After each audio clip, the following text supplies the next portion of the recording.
CIST son cheval de bataille depuis son arrivée au poste de première dame, Brigitte Macron, ancienne professeure de français, a fait de la lutte contre le harcèlement scolaire une priorité. Et ce 10 novembre, à l'occasion de la journée dédiée à ce combat, elle a tenu à venir l'évoquer dans l'émission Télématin, où elle était l'invitée spéciale de Julia Vignali. Elle a été confrontée au témoignage bouleversant d'Annelise Debat, une jeune femme venue témoigner du harcèlement dont elle a été la victime au collège. Un acharnement contre elle qui s'était terminé dans la violence la plus extrême.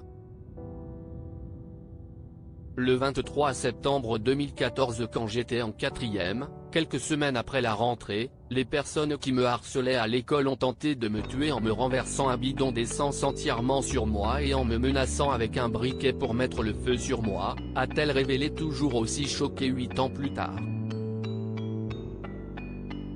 L'émotion de Brigitte Macron face caméra en écoutant celle qui a expliqué avoir littéralement vu la mort sous les yeux, la femme d'Emmanuel Macron, également mère de 3 enfants, Sébastien, 47 ans, Laurence, 45 ans, et Tiffaine, 38 ans, et cette fois grand-mère, a été saisie par l'émotion.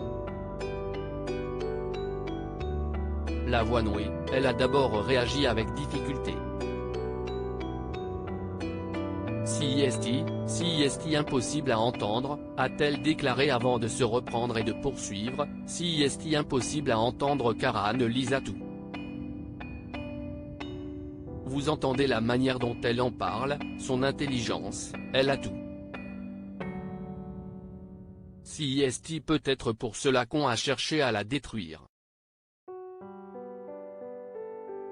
Un moment poignant qui a renforcé sa détermination à lutter contre le harcèlement scolaire, un fléau qui touche environ 1 jeune sur 10 et qui s'est aggravé avec l'émergence des réseaux sociaux.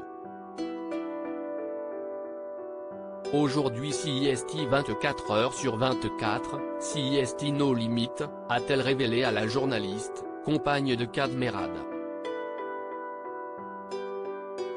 On ne sait pas jusqu'où ça va. CIST au-delà des choses que vous ne feriez pas dans la vie réelle et vous les faites dans la vie virtuelle en toute impunité. Et ça, CIST impossible. Déterminée à avancer sur ces sujets, la première dame est sûrement retournée à sa tâche avec une nouvelle force pour continuer de faire grandir cette lutte qui lui tient tant à cœur.